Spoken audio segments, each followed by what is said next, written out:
Hello बच्चों, स्वागत है एक और मोस्ट इम्पोर्टेंट क्वेश्चन में, जो कि आपके एग्जाम में बहुत ज़्यादा पूछा जाता है। ऐसे मान लीजिए कि ये क्वेश्चन बहुत ज़्यादा इम्पोर्टेंट है, आपके एग्जाम में आया रखा है, तो इसलिए आप इस वीडियो को पूरा देखेंगे और नोटबुक पेन साथ लेके बैठेंगे, साथ नोट करते चलेंगे। कॉन्सेंट्रेट होना बेटा बहुत ज़रूरी है।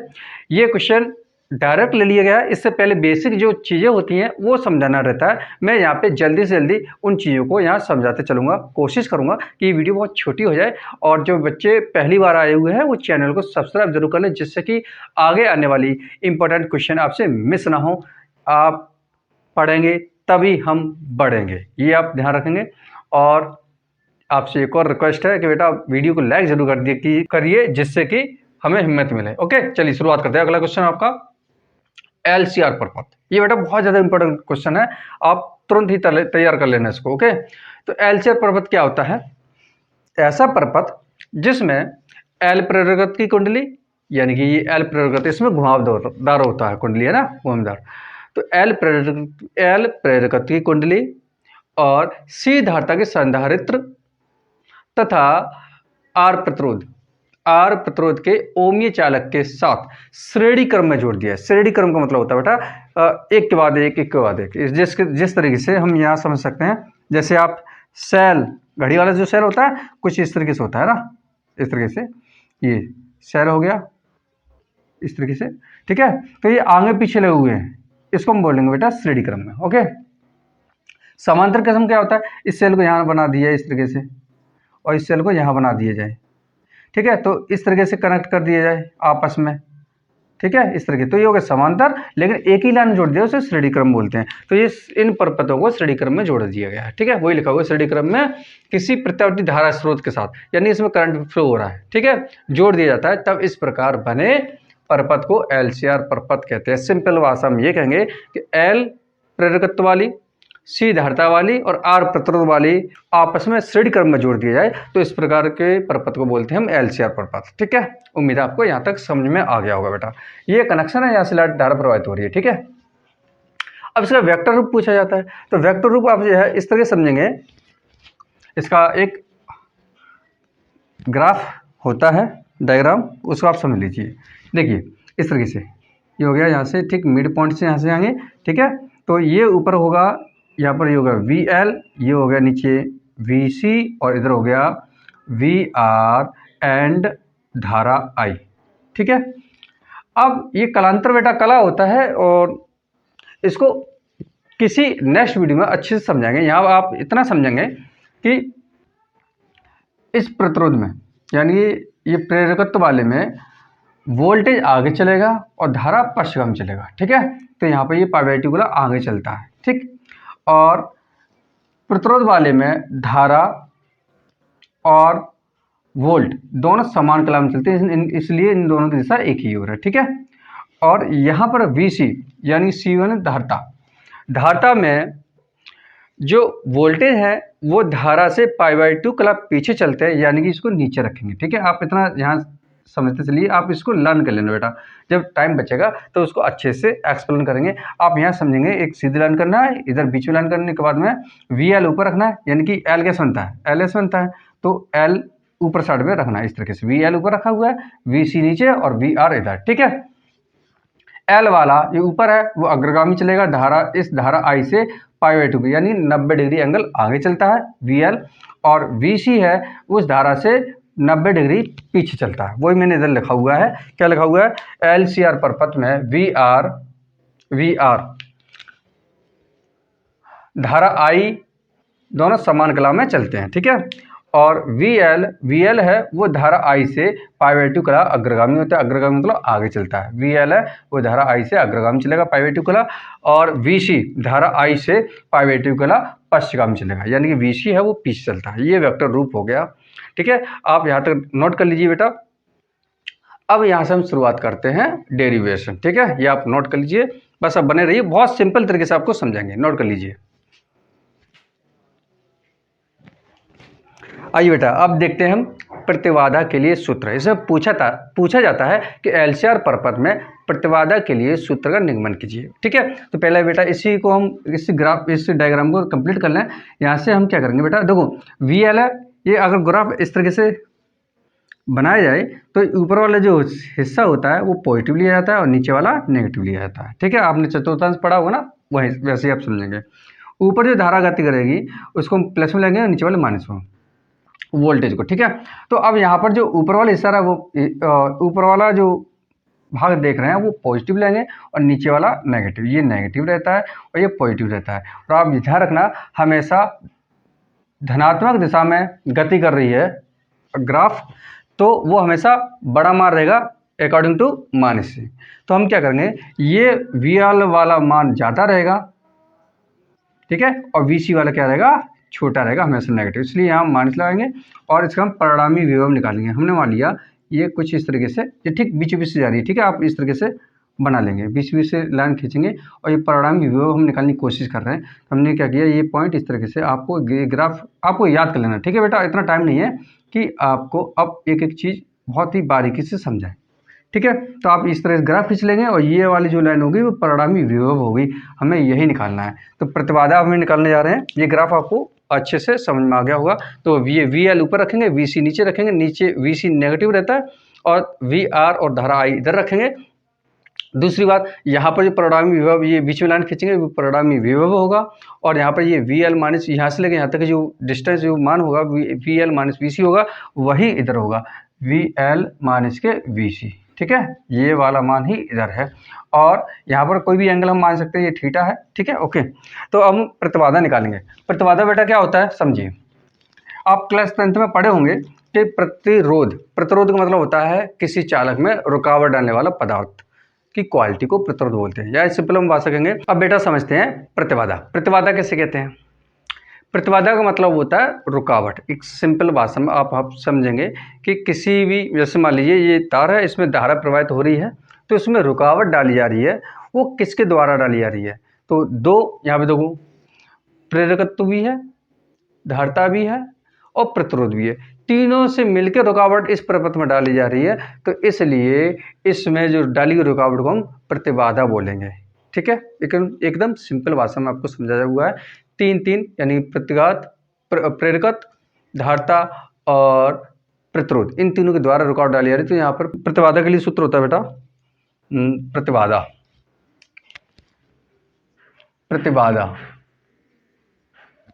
प्रतिबाधा के लिए सूत्र। बेटा मैं थोड़ा फास्ट लिख रहा हूँ ना, जिससे राइटिंग का थोड़ा आप इग्नोर करेंगे।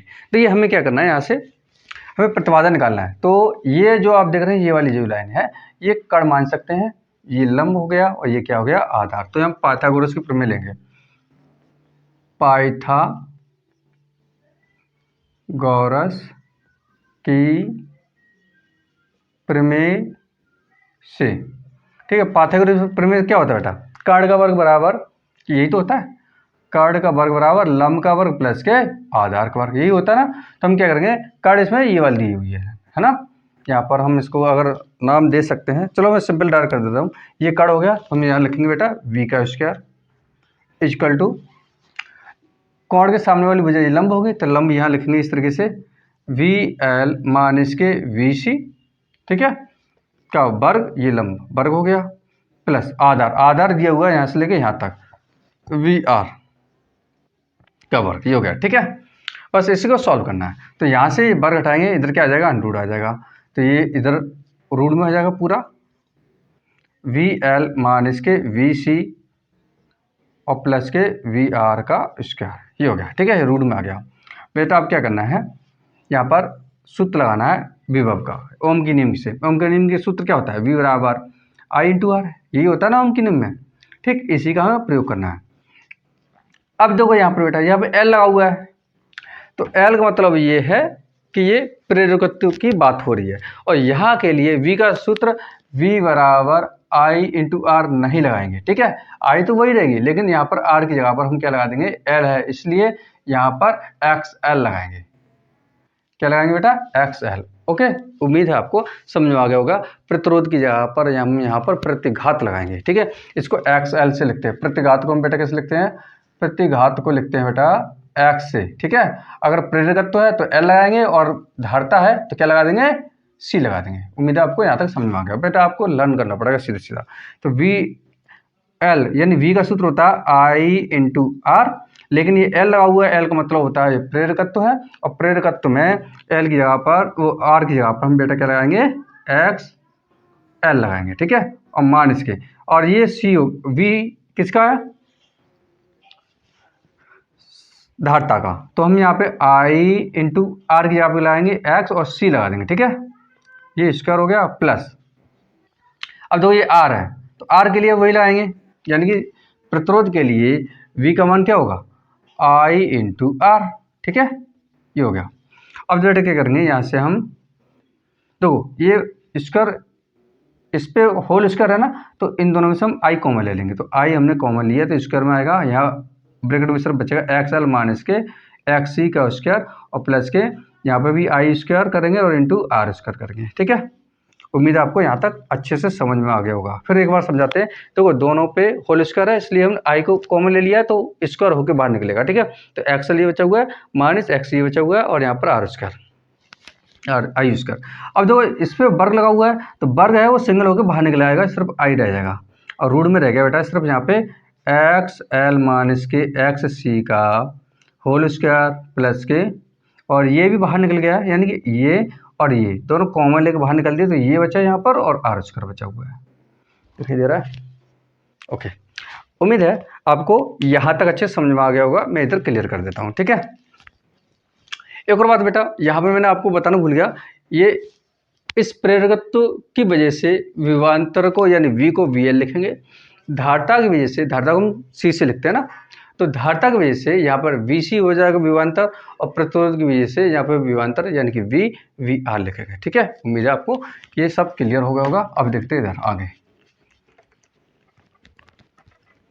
बेटा, जैसे बताते चल रहे हैं ना वैसे आप लर्न करते चलो, ठीक है। ये आप छोटी छोटी चीज़ें हैं वो हम बाद में बताएंगे आपको, ठीक है।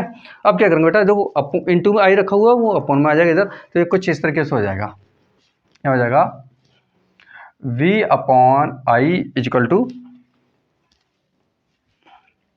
ब्रैकेट में हो जाएगा एक्स एल माइनस के एक्स सी का होल स्क्वायर और प्लस के आर स्क्वायर। यहाँ पर v अपॉन आई क्या है, ये प्रतिबाधा, वैसे r होता है, आपको मैंने अभी बताया था v बराबर क्या होता है i इंटू आर। अगर हम यहाँ से ये r इधर ले आए तो ये कुछ इस तरह, सॉरी i इधर लेके आए तो ये कुछ ऐसा हो जाएगा v अपॉन आई बराबर क्या हो जाएगा r, यानी प्रतिरोध बराबर क्या है v अपॉन आई। यहाँ पर हम प्रतिरोध v अपॉन आई की जगह पर r नहीं लगाएंगे क्योंकि ये वहाँ लगाते हैं, यहाँ सिर्फ प्रतिरोध की वजह से रुकावट पड़ती है, लेकिन यहाँ पर तीन तीन प्रतिघात धारता प्रेरकत्व और प्रतिरोध तीनों की वजह से रुकावट पड़ रही है, इसलिए इसको यहाँ पर आर से नहीं लिखेंगे, इसको हम जेड से लिखेंगे, ठीक है। आपको याद कर लेना है, यहाँ पर ये प्रतिबाधा कहलाती है, जेड क्या कहलाएगी, प्रतिबाधा, ठीक है। तो जेड हो जाएगा यहाँ पर equal to X L minus के एक्स सी का होल स्क्वायर प्लस के आर स्क्वायर। उम्मीद है आपको यहाँ तक अच्छे से समझ में आ गया होगा। यानी जेड यहाँ पर क्या है, जेड है यहाँ पर प्रतिबाधा, और प्रतिबाधा कहाँ पर आता है बेटा, जब जहाँ पर तीन तीन यानी प्रतिघात और प्रेरकत्व प्रतिरोध और धारता की वजह से रुकावट आ जाता है, पर प्रथम वहाँ पर प्रतिबाधा उत्पन्न हो जाता है। तो ये हो गया जेड मान। ये एक सूत्र निकल के आ गया, मैं हट जाता हूँ, आप इसे नोट कर लीजिए, उसके बाद कलांतर निकालेंगे, ठीक है। ये हो गया, आप नोट कर लीजिए, मैं इसको साफ करने वाला हूँ। अब बेटा देखेंगे इसको दूसरी तरीके से भी लिख सकते हैं, जेड इजकल टू अंडर में, देखो आप ये बेटा प्रतिघात है, प्रतिघात मैंने अभी बताया था आपको, प्रतिघात है ना, यानी कि एक्स एल बराबर सूत्र होता है ओमेगा इंटू एल, ये हम आपको फिर कभी बताएंगे बेटा, ठीक है। और प्रतिघात एक्स सी बराबर होता है 1 अपॉन ओमेगा इंटू सी, ये फॉर्मूले होते हैं, वो हम यहाँ पुट कर देंगे। तो ये हो जाएगा बेटा एक्स एल का होता है formula omega into L minus के 1 अपॉन ओमेगा सी का होल स्क्वायर और प्लस के आर स्क्वायर, ठीक है। एक ये भी प्रतिबाधा का सूत्र होता है, ठीक है, ये प्रतिबाधा है, ठीक है। मैं इधर लिख ही देता हूँ, प्रतिबाधा प्रतिबाधा जेड बराबर अंडर में ओमेगा इंटू एल माइनस के ओमेगा सी का ये होल स्क्वायर और प्लस के यहाँ पे आर स्क्वायर, ठीक है, ये स्क्वायर है। उम्मीद है आपको ये प्रतिबाधा समझ में आ गया होगा। ठीक है, अब बेटा देखते हैं हम कलांतर। कलांतर के लिए भी निगमन पूछा जाता है। तो आपको प्रतिबाधा पूछा जाए तो आपको सिर्फ यहाँ तक करना है, और अगर कलांतर पूछा जाए तो इसके आगे हम कंटिन्यू करेंगे। ठीक है, आप इसे नोट कर लीजिए। कलांतर, ये इसकी ज़रूरत नहीं है, इसको हटा देता हूँ। ठीक है बेटा, कलांतर, कलांतर के लिए सूत्र। तो कलांतर के लिए क्या सूत्र होता है, यानी कि एंगल निकालना है, तो सिंपल सा मैं शॉर्ट में कर दे रहा हूँ बेटा। ठीक है, tan थीटा, हम यहाँ फाई मान सकते हैं, हमने माना है इन दोनों के बीच में जो फाई एंगल है, थीटा माना, चलो थीटा लेके चलते हैं। tan थीटा इक्वल टू हो गया बेटा, यहाँ पर क्या होता है आपको पता हो, जो मैथ वाले बच्चे हैं उनको पता होता है tan थीटा होता है लंब बट्टे आधार। ठीक है, लंब बट्टे आधार। कोण के सामने वाली भुजा ये क्या होती है, लंब होती है, और नीचे वाली आधार होती है। ठीक है, ये आधार हो गया। तो फॉर्मूला क्या है, लंब बट्टे आधार। तो यहाँ पे देखेंगे आप, लंब क्या है, ये है VL मान इसके VC अपॉन आधार क्या है यहाँ पर VR है। ठीक है, तो V हो गया VR।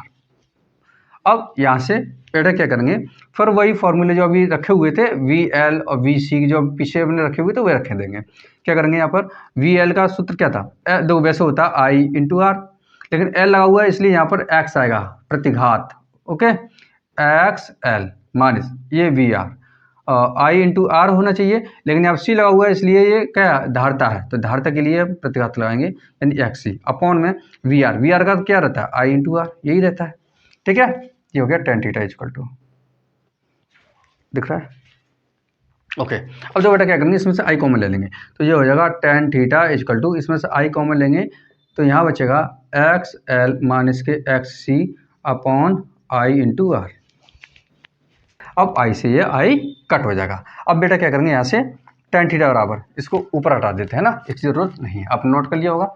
ठीक, चलो देखो अब क्या करना है बेटा, यहाँ से इधर करते हैं, I से I कट हो गया तो tan थीटा बराबर हो गया tan theta equal to XL minus के XC अपॉन R।